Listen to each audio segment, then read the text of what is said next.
Bonsoir à tous et bienvenue sur Inside News RDC. En ce 08 février 2026, alors que les pluies torrentielles martèlent les toits de Kinshasa et ralentissent le rythme de nos cités, l'information demeure l'unique rempart contre l'obscurité de l'ignorance. Dans cette période où chaque franc congolais durement gagné est une victoire sur la précarité, comprendre les mouvements tectoniques de notre diplomatie n'est pas un luxe, mais une nécessité citoyenne. Notre mission ce soir est de décoder pour vous les réalités cachées derrière les sourires diplomatiques, car c'est de notre souveraineté et de l'avenir de nos enfants qu'il s'agit. Les enjeux que nous disséquons ce soir entre les percées diplomatiques à Washington et les retraits militaires stratégiques de nos alliés s'avèrent vitaux pour notre sécurité nationale. Au-delà des tapis rouges, ces mouvements influencent directement la santé financière des foyers et le pouvoir d'achat, car la paix demeure le premier intrant de notre prospérité. Au cœur de cette édition, le bilan du voyage de Félix Tshisekedi aux États-Unis, où le Congo s'affirme comme le pivot mondial des minerais critiques, et l'onde de choc du retrait sud-africain de la MONUSCO. Nous plongeons dans une tension où l'ambition internationale de Kinshasa se heurte brutalement à la réalité de nos frontières menacées. Alors que notre diplomatie tente de redéfinir les équilibres mondiaux pour stabiliser l'économie domestique, la nécessité de compter sur nos propres forces de défense devient l'unique vérité tangible du terrain. Voici le développement de vos infos de ce dimanche. Le séjour de 3 jours du chef de l'État, Félix Antoine Tshisekedi, à Washington DC, marque une rupture fondamentale avec l'isolement diplomatique. Entre mardi et jeudi, la délégation congolaise a multiplié les échanges de haut niveau avec le Congrès, la DFC et l'Exim Bank. Le point d'orgue réside dans l'enregistrement de 5 nouvelles demandes de permis de recherche par Cobalt Exploration RDC, filiale du géant américain Cobalt Metals, soutenue par Jeff Bezos et Bill Gates. Sur l'échiquier mondial, ce pivot stratégique repositionne la République démocratique du Congo comme le pays solution.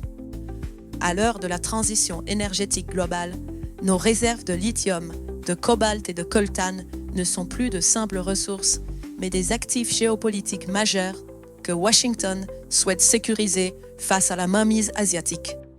Patrick Muyaya, porte-parole du gouvernement, affirme avec force que le Congo est de retour dans son rôle naturel de leader. Selon lui, l'accueil bipartisan au Capitole, dans des protocoles réservés aux alliés les plus proches, témoigne de la fin de l'ambiguïté américaine. Il qualifie désormais les agresseurs de pays périphériques qui ont tenté de se construire sur le pillage, soulignant que la légitimité appartient à Kinshasa. Cependant, la réalité du terrain impose une lecture plus exigeante. Si Washington promet des investissements massifs, le partenariat stratégique souffre encore de la persistance de la guerre. Les promesses de soutien sécuritaire et de financement pour les infrastructures se heurtent à une bureaucratie pesante et une intégrité territoriale encore violée. L'accord de Cobalt Metals, qui utilise l'intelligence artificielle pour l'exploration dans le Haut-Lomami et le Tanganyika, doit encore prouver qu'il ne s'agit pas d'une énième exportation brute sans transformation locale. Des experts indépendants s'interrogent sur la portée réelle des accords de confidentialité qui entourent ces contrats. Si le gouvernement invoque des impératifs de concurrence, le besoin de transparence reste une exigence populaire. L'influence du Rwanda semble s'effriter au département d'État. Mais le scepticisme persiste. L'Amérique agira-t-elle au-delà des mots pour imposer des sanctions concrètes à Kigali?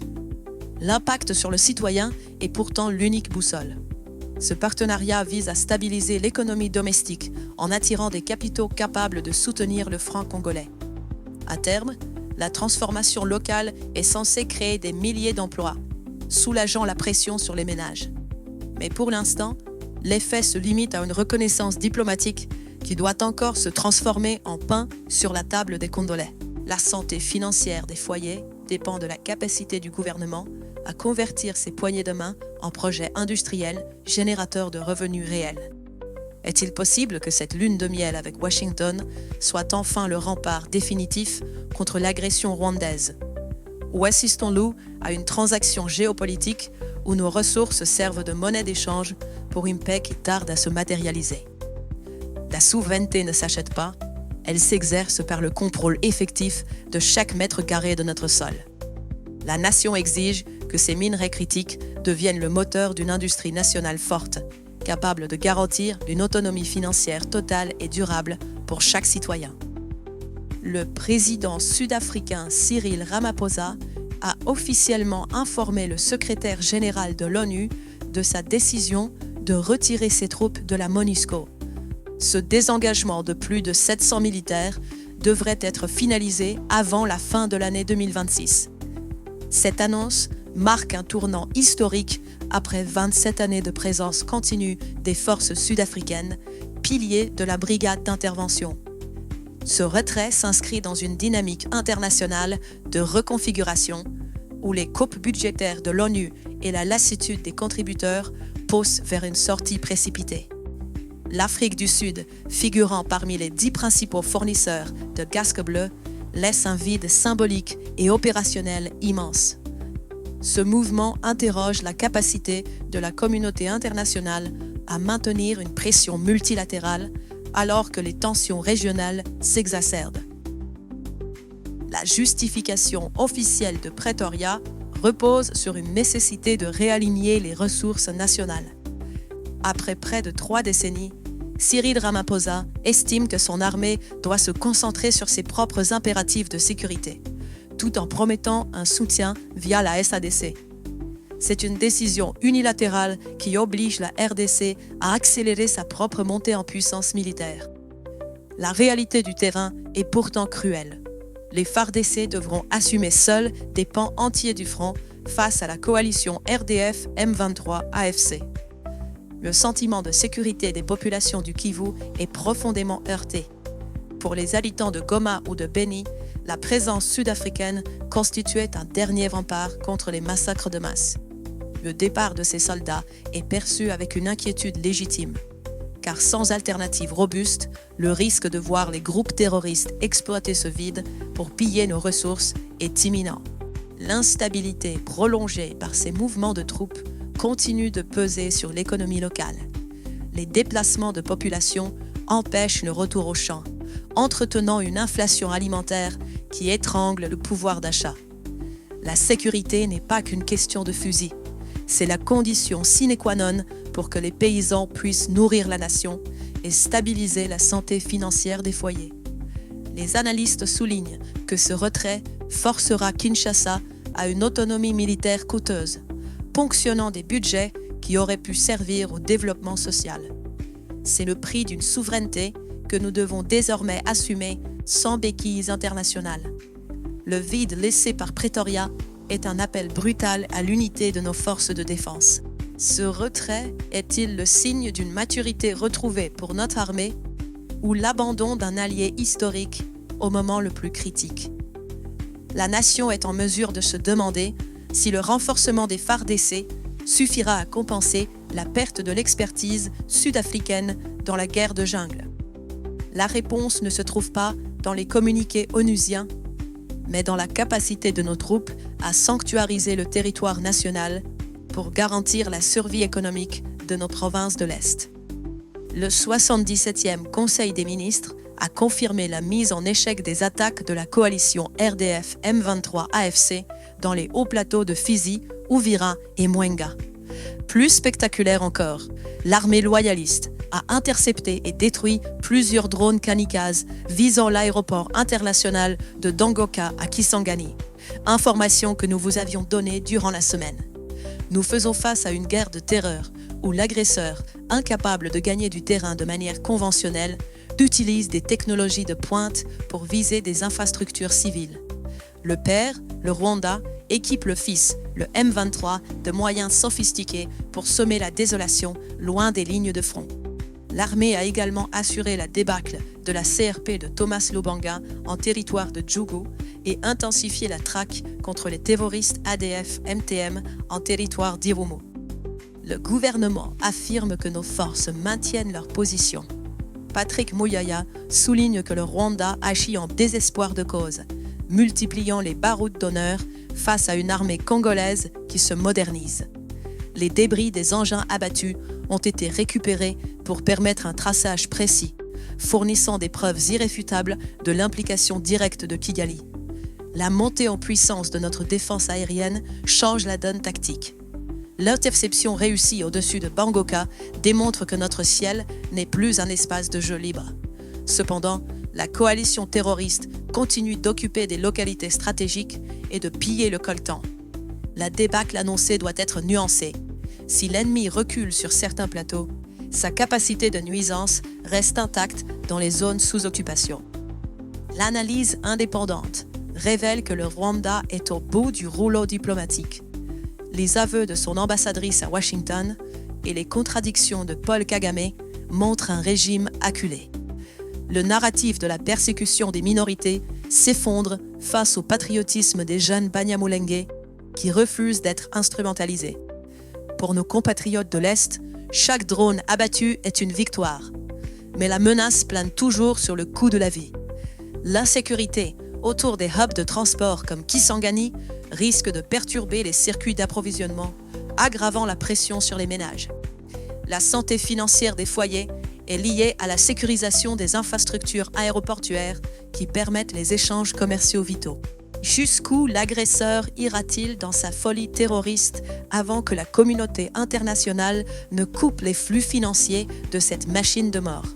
La résilience de nos soldats est admirable, mais elle appelle une réponse diplomatique aussi tranchante que nos systèmes de défense aérienne. La paix durable ne viendra pas des drones, mais de notre capacité à briser les réseaux économiques criminels qui alimentent cette agression. Sommes-nous prêts à transformer ces victoires militaires en une stabilité économique pérenne pour nos populations meurtries? L'opposant, Jean-Marc Kabound, a réitéré son appel à un dialogue inclusif ce samedi. Il exige la participation des agresseurs du tandem M23-AFC et la libération des prisonniers politiques comme préalable. Kabound rejette ce qu'il qualifie de monologue, martelant il est incorrect de négocier en aparté avec les agresseurs à Doha tout en les excluant du dialogue politique. Cette tension reflète une fracture sur la méthode de pacification. Alors que le pouvoir prône un dialogue via les institutions et refuse de négocier avec des terroristes, l'opposition estime que l'inclusivité totale est le seul passage obligé. Ce débat rappelle les heures sombres où les accords passés ont parfois consacré l'impunité, un piège que l'administration actuelle refuse.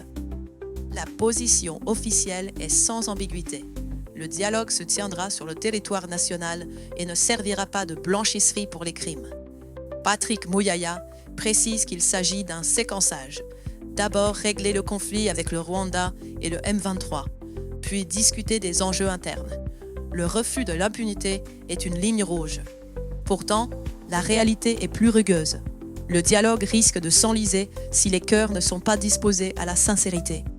Les poids de blocage sont clairs.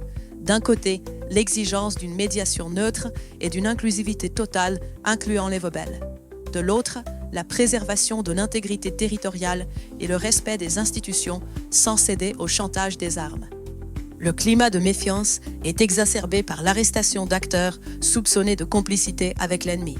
L'analyse montre que la question de la complicité interne reste le grand tabou.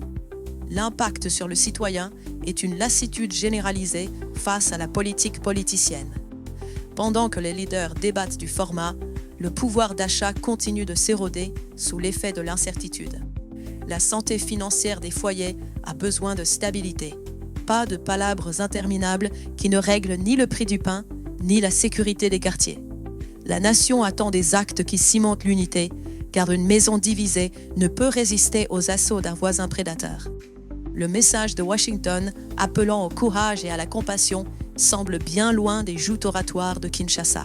Le dialogue est-il le remède miracle ou le poison qui affaiblira davantage notre souveraineté? La nation exige une clarté totale sur les concessions possibles. La paix ne peut se construire au détriment de la justice pour les victimes de l'Est. Sommes-nous capables de nous parler sans trahir l'intérêt supérieur de la patrie? Le chemin vers la cohésion nationale passe par la vérité. Une vérité que les Congolais sont en droit d'exiger de leurs dirigeants, qu'ils soient au pouvoir ou dans l'opposition.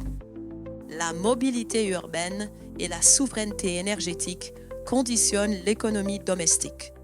À Kinshasa, Transco annonce l'acquisition de 1000 bus de marque Photon via un partenariat public-privé. Si l'ambition de désengorger la capitale est louable pour le pouvoir d'achat des travailleurs, la loupe critique s'impose. Pourquoi privilégier une marque chinoise au détriment d'un montage local qui créerait des emplois industriels ici même? La digitalisation annoncée suffira-t-elle à stopper le coulage des recettes, ce cancer qui ronge nos entreprises publiques? Parallèlement, le lancement de la centrale hydroélectrique de Mpioka de 11,4 kVA au Congo central, financée par les kimbanguistes, prouve que le génie national peut suppléer les carences de l'État. Ces projets réduisent la pression sur les ménages en stabilisant les coûts de transport et d'énergie. Est-il possible que l'autonomie énergétique citoyenne soit le véritable moteur de notre décollage industriel? L'espoir renaît par la terre. L'ICCN a franchi une étape majeure en embauchant 11 000 paysans dans ses usines de minoterie et de biscuiterie à Lubero. Les premiers sacs de farine sont déjà sur le marché au Nord Kivu, offrant une alternative locale aux importations coûteuses qui plombent la santé financière des foyers. Au niveau national, le partenariat avec la firme grecque Geothermiki pour l'implantation d'Agropole vise à moderniser notre agriculture par des analyses techniques. En stabilisant les zones post-conflit par l'emploi, ces projets renforcent la sécurité alimentaire. La transformation de nos terres fertiles en greniers régionaux est-elle enfin en marche pour briser le cycle de la dépendance? La réouverture des routes de desserte agricole reste le défi majeur pour que cette production atteigne les centres urbains et fasse baisser durablement les prix. L'African Mining Indaba 2026 s'ouvre à Cape Town sous une pression internationale sans précédent. Louis Watum Kabamba, ministre des Mines, conduit une délégation déterminée à convaincre les investisseurs mondiaux que la République démocratique du Congo est une destination non seulement riche, mais surtout responsable. Après l'offensive réussie à Washington, Kinshasa doit transformer l'essai face aux géants miniers mondiaux. L'enjeu est de taille. Attirer des capitaux frais qui respectent scrupuleusement les normes environnementales et sociales, tout en garantissant que la valeur ajoutée reste sur le sol congolais. Un secteur minier assaini et attractif est le garant d'une rentrée de devises capable de stabiliser durablement le franc congolais. Cette stabilité monétaire est le seul rempart efficace pour protéger le pouvoir d'achat des citoyens contre l'inflation importée. Oui, Watum a d'ailleurs accordé un moratoire de 15 jours aux sociétés minières pour prouver leur engagement environnemental, signalant que le temps du pillage opaque est révolu.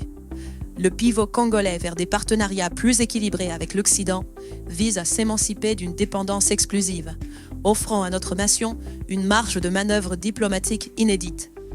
En repositionnant nos minerais critiques au centre de la transition énergétique, nous ne vendons pas seulement des roches, nous négocions notre place dans le futur industriel du monde.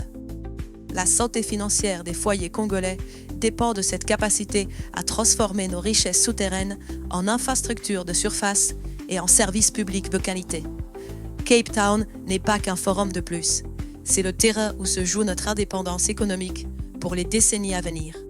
Nous devons exiger que chaque dollar investi dans nos mines contribue directement à l'amélioration du quotidien des populations locales dans le Lualaba, le Haut-Katanga ou le Tanganyika. La souveraineté minière est le socle de notre dignité retrouvée. La décision de Donald Trump d'étendre l'accord commercial AGOA pour une année supplémentaire jusqu'à fin 2026 est accueillie avec un soulagement teinté de prudence. Pour les producteurs de textiles africains, c'est un répit vital qui préserve des milliers d'emplois dépendant de l'accès hors taxe au marché américain. La République démocratique du Congo, forte de son nouveau partenariat stratégique avec Washington, dispose d'une opportunité en or pour diversifier ses exportations au-delà des seuls produits miniers. Cependant, cette extension d'une durée particulièrement courte souligne la précarité des accords commerciaux bilatéraux soumis aux humeurs politiques étrangères.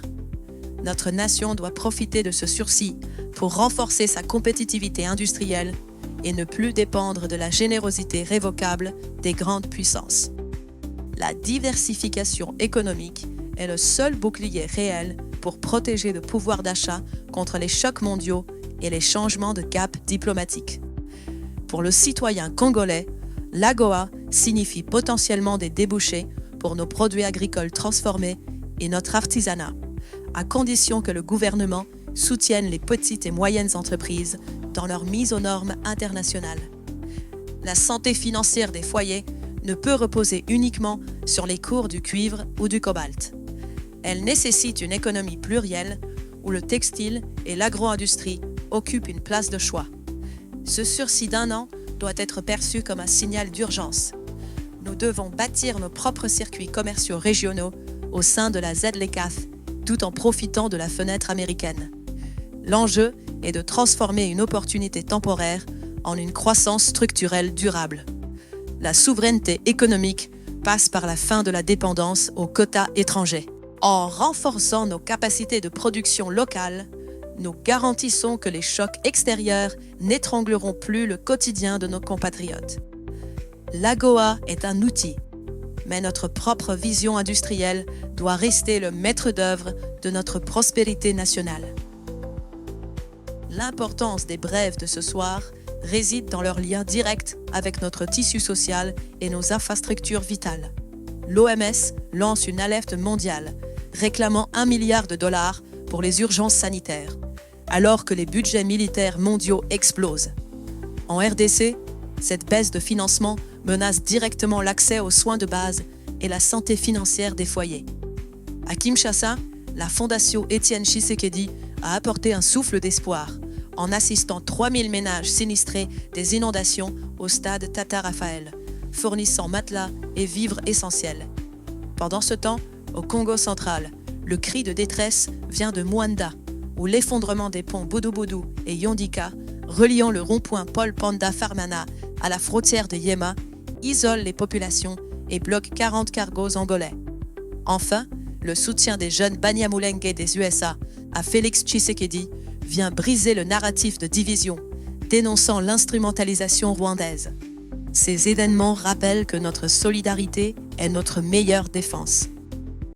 Cette édition a mis en lumière les 4 piliers qui soutiennent aujourd'hui notre marche vers le progrès. L'affirmation diplomatique à Washington comme pays solution, le défi de la souveraineté face au retrait annoncé de la MONUSCO, les victoires technologiques de nos FARDC au front et l'élan de modernisation de nos transports et de notre énergie. Pour conclure, portons avec nous cette réflexion issue du message entendu à Washington. Sans amour, vous n'avancerez pas. Faites preuve de courage et de compassion. Cette éthique est le seul rempart contre la trahison nationale et le moteur de la cohésion dont nous avons besoin pour protéger notre patrie. Sans compassion pour le déplacé de guerre ou le sinistré de Mwanda, nos discours de grandeur ne sont que des cymbales qui retentissent dans le vide. Pour approfondir le dossier des minerais critiques et comprendre les dessous des négociations américaines, je vous invite à visionner notre émission d'analyse Inside News Review intitulée « Accord de Washington, paix historique ou transaction géopolitique ». Nos experts y décortiquent chaque clause pour éclairer votre jugement. Que la paix et la justice habitent nos cœurs. Que Dieu bénisse notre nation et protège chaque foyer congolais. Ma semaine auprès de vous s'achève ce soir. Je vous donne rendez-vous d'ici quelques. C'était Mallory pour Inside News RDC. Bonne soirée et bonne continuation.